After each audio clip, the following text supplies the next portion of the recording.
मेरे प्यारे बच्चों, आज हम लोग class 12 chemistry unit first solid state part 5 में क्रिस्टल जालक या त्रिविम जालक के बारे में अध्ययन करेंगे। तो देखिए, सबसे पहले हमें आपको यह जानना है क्रिस्टल जालक या त्रिविम जालक किसे कहते हैं।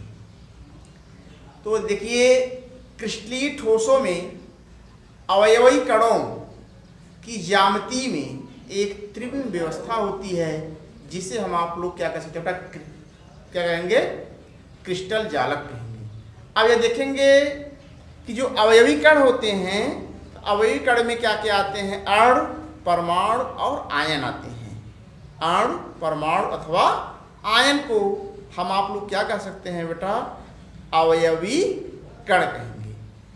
अब इन कणों की व्यवस्था हमें आपको त्रिविम व्यवस्था के आधार पर जो है पढ़नी है या जाननी है। तो आइए हम लोग जो है यह जानते हैं, यह जानेंगे त्रिविम व्यवस्था होती क्या है। तो देखिए बेटा, त्रिविम व्यवस्था में आप लोग यह कह सकते हैं कि जो त्रिविम जालक में आप यह कहेंगे, त्रिविम आकाश में क्रिस्टल इकाइयों की एक नियमित व्यवस्था को क्रिस्टल जालक कहते हैं। तो आपको सीधे सीधे ये बताना है, त्रिविम आकाश में 3 डायमेंशनल स्पेस में क्रिस्टल इकाइयों की आप बता सकते हैं एक नियमित व्यवस्था होती है, जिसे क्रिस्टल जालक कहते हैं। आप ये भी इसकी डिफिनीशन बता सकते हैं। इसलिए ये दोनों डिफिनीशन आप जो है याद कर लीजिए। पहली डिफिनीशन आपको बताया गया, क्रिस्टलीय ठोसों में अवयवी कणों की ज्यामिति में एक त्रिविम व्यवस्था होती है। इस त्रिविम व्यवस्था को ही आप क्रिस्टल जालक अर्थात त्रिविम जालक कह सकते हैं। इसके अलावा आपको यह बताया गया, त्रिविम जालक या क्रिस्टल जालक की जो दूसरी डिफिनीशन है आप बता सकते हैं, त्रिविम आकाश में, जिसे आप कह सकते हो 3 डायमेंशनल स्पेस में क्रिस्टल इकाइयों की नियमित व्यवस्था को ही आप क्या कह सकते हैं बेटा, क्रिस्टल जालक या त्रिविम जालक कहेंगे। क्रिस्टल जालक या त्रिविम जालक कहेंगे। अब ये बताएंगे कि जो त्रिविम जालक या क्रिस्टल जालक होते हैं कितने प्रकार के होते हैं, ये बताएंगे। एक क्रिस्टलीय जालक एक बीमी हो सकते हैं, द्विबीमी भी हो सकते हैं और त्रिबीमी भी हो सकते हैं। एक बीमी, द्विबीमी और त्रिबीमी हो सकते हैं। तो आप यहाँ यह बता सकते हैं क्रिस्टल जालक के प्रकार। क्रिस्टल जालक के प्रकार में आप ये बताएंगे 3 बेटा, एक बीमी, द्विबीमी और त्रिबीमी। तो देखिए, सबसे पहले आप लोग यह जानेंगे कि एक बीमी,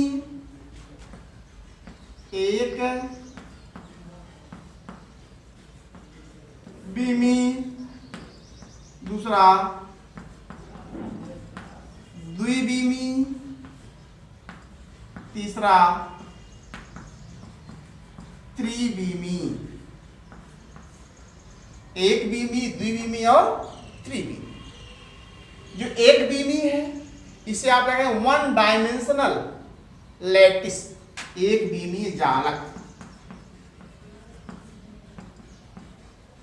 इसका कहेंगे 1 डायमेंशनल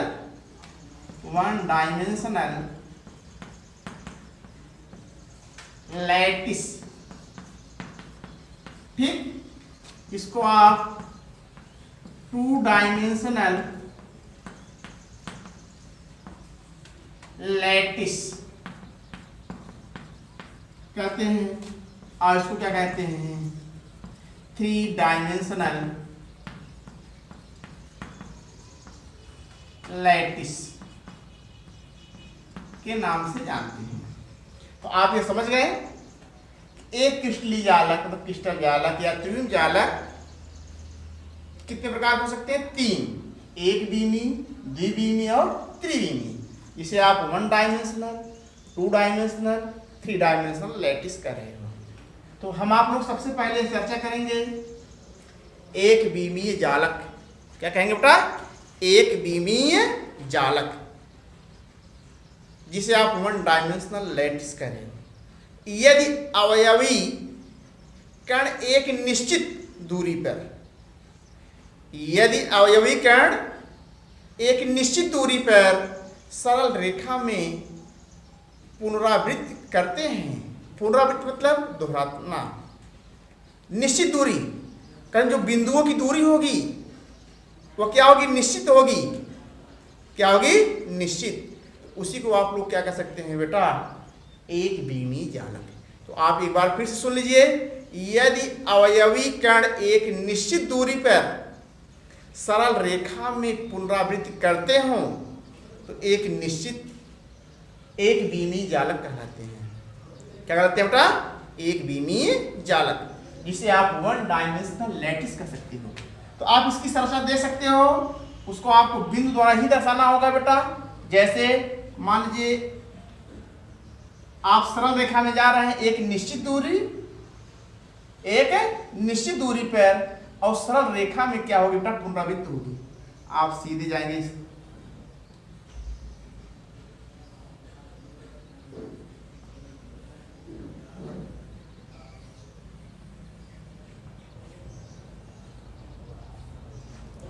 देख रहे हैं। अब देखिए जो बिंदु है, इन बिंदु के जो बीच की दूरी है मान लीजिए क्या है, ए है। वही दूरी क्या होगी, यहाँ भी ए होगी, यहाँ भी ए होगी, यहाँ भी क्या होगी, ए होगी। एक निश्चित दूरी में एक सरल रेखा में क्या होगी बेटा, पुनरावृत्ति होगी। उसी क्या कह सकते हैं बेटा, एक बीमीय जालक कहेंगे। ठीक इसी प्रकार आप द्विबीमीय जालक या टू डायमेंशनल लैटिस के नाम से जानते हैं, टू डायमेंशनल लैटिस के नाम से जानते हैं। यदि अवयवी कणों को किसी तल में, यदि अवयवी कणों को किसी तल में पुनरावृत्ति होती है, किसी भी तल में क्या होगी, पुनरावृत्ति होगी, तो उसे हम आप लोग क्या कह सकते हैं बेटा, द्विबीमीय जालक कहेंगे। यदि अवयवी कणों की क्रिस्टल में पुनरावृत्ति होती है, मतलब किसी तल में, सॉरी एक मिनट, यदि अवयवी कणों की क्रिस्टल में, यदि अवयवी कण की किसी तल में पुनरावृत्ति होती है, उसे हम आप लोग द्विबीमीय जालक कहते हैं। तो आप एग्जाम्पल इसका दे सकते हैं, जैसे बिंदु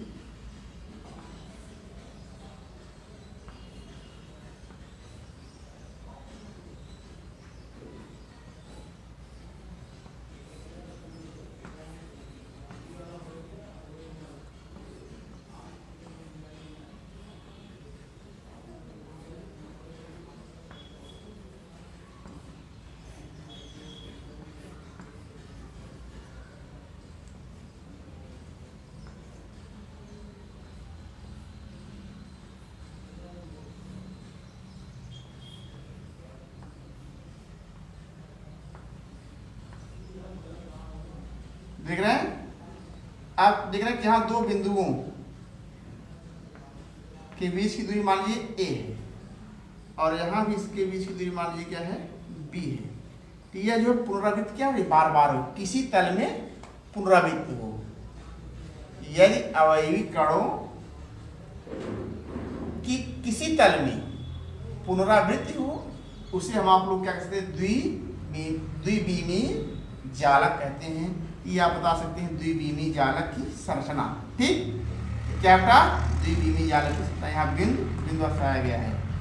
इसके बाद आपको त्रिबीमीय, जो थ्री डायमेंशनल लैटिस के नाम से जानते हैं, तो आपको इसमें यह बताना है। जैसे मान लीजिए कि यदि अवयवी कणों की त्रिविम में पुनरावृत्ति हो, अवयवी कणों की त्रिविम में पुनरावृत्ति हो, तो उसे हम आप लोग क्या कर सकते हैं बेटा, त्रिबीमीय जालक कहेंगे। क्या कहेंगे, त्रिबीमीय जालक। तो आप यह देख सकते हैं, जैसे आप लोग जो है घन या फलक बनाए होंगे, ठीक, देख सकते हैं। जैसे मान लीजिए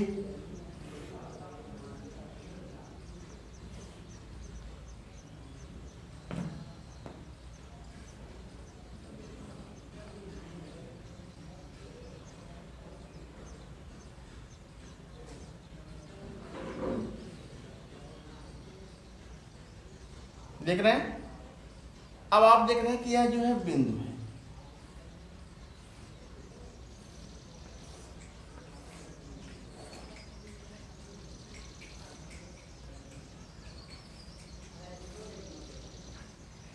इसकी त्रिविम संरचना में क्या होता है बेटा, ऐसे जो है गति होती है, इसलिए इसको हम आप लोग क्या कह सकते हैं बेटा, त्रिविम जालक कह सकते हैं, त्रिविमीय जालक। तो आप जो है एक बार फिर से सुनिए, क्रिस्टल जालक किसे कहते हैं, क्रिस्टल जालक किसे कहते हैं। क्रिस्टली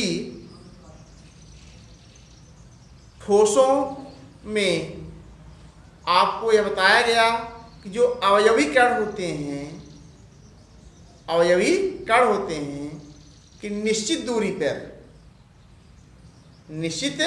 दूरी पर ज्यामिति रूप में एक त्रिविम व्यवस्था होती है, उसे हम आप लोग क्या कह सकते हैं बेटा, क्रिस्टल जालक कहेंगे। इसीलिए आपको यहाँ बताया गया इसके बाद जो दूसरी डिफिनीशन, त्रिविम आकाश में क्रिस्टल इकाइयों की एक नियमित व्यवस्था को ही क्रिस्टल जालक कहते हैं। और जो क्रिस्टल जालक हैं बेटा, ये बताया गया आपको कितने टाइप, 3 टाइप के। कितने?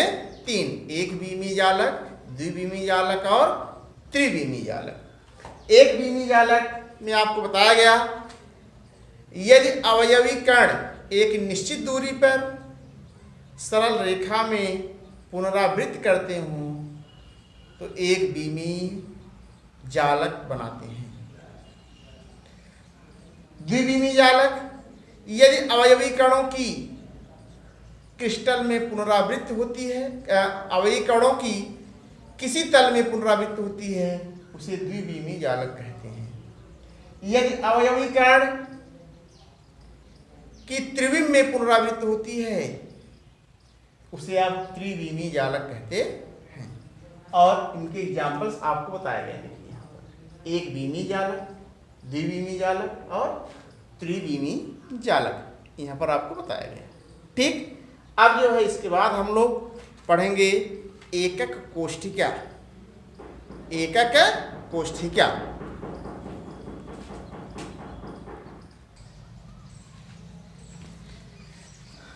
आइए बेटा देखते हैं फिर से जो है एकक कोष्ठिका, जिसे हम आप लोग जो है यूनिट सेल के नाम से जानते हैं। एकक कोष्ठिका को यूनिट सेल के नाम से जानते हैं बेटा। तो आइए हम लोग जो है सबसे पहले यह जानें कि एकक कोष्ठिका किसे कहते हैं। तो देखिए बेटा कि वह छोटी से छोटी इकाई, वह छोटी से छोटी इकाई, देखिए आपको यह बताया जा रहा था एकक कोष्ठिका जिसे आप यूनिट सेल के नाम से जानते हैं बेटा। तो आइए हम लोग जो है देखते हैं एकक कोष्ठिका किसे कहते हैं। तो ये बताएंगे संपूर्ण क्रिस्टल संरचना में, संपूर्ण क्रिस्टल संरचना की वह छोटी से छोटी इकाई, वह छोटी से छोटी इकाई जिसे सभी दिशाओं में समान रूप से जो है बार बार दोहराने पर एक पूर्ण क्रिस्टल प्राप्त होता है, उसे हम आप लोग क्या कह सकते हैं, एकक कोशिका। एक बार आप फिर से जो है एकक कोशिका की डिफिनीशन देख लीजिए बेटा। यह बताया जा रहा था आप लोगों को संपूर्ण क्रिस्टल संरचना में वह छोटी से छोटी इकाई जिसे सभी दिशाओं में समान रूप से बार बार दोहराने पर एक पूर्ण क्रिस्टल प्राप्त होता हो, उसे आप लोग क्या कहते हैं बेटा, एकक कोष्ठिका कहेंगे। क्या कहेंगे? एकक कोष्ठिका, जिसे आप यूनिट सेल के नाम से जानते हो। किस नाम से?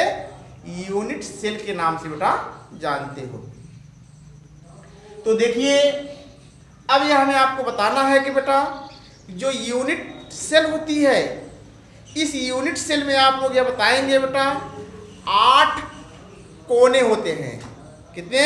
8 कोने होते हैं और 3 कोर होते हैं, और इन तीनों कोरों के बीच आप बता सकते हैं कितने कोण होते हैं? 3 कोण होते हैं। तो आप जो है चित्र बनाने में काफ़ी समय लगेगा। तो देखिए जो घन की संरचना आप लोग देखे होंगे, घन में कितने फलक होते हैं, कितने कोने होते हैं, कितने कोर होते हैं और कितने कोण होते हैं, ये आप जो है घन की संरचना में देख सकते हैं बेटा। ठीक, और इस एकक कोष्ठिका के प्रकार में आप देखिए घन की संरचना जो है बनाया गया है।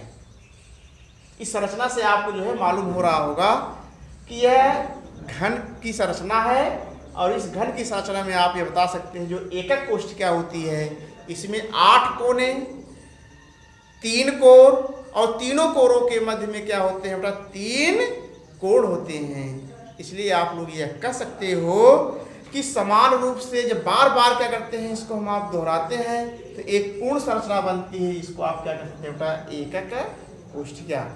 ठीक, अब यह जो एकक कोष्ठिका है, एकक कोष्ठिका 2 प्रकार की होती है बेटा।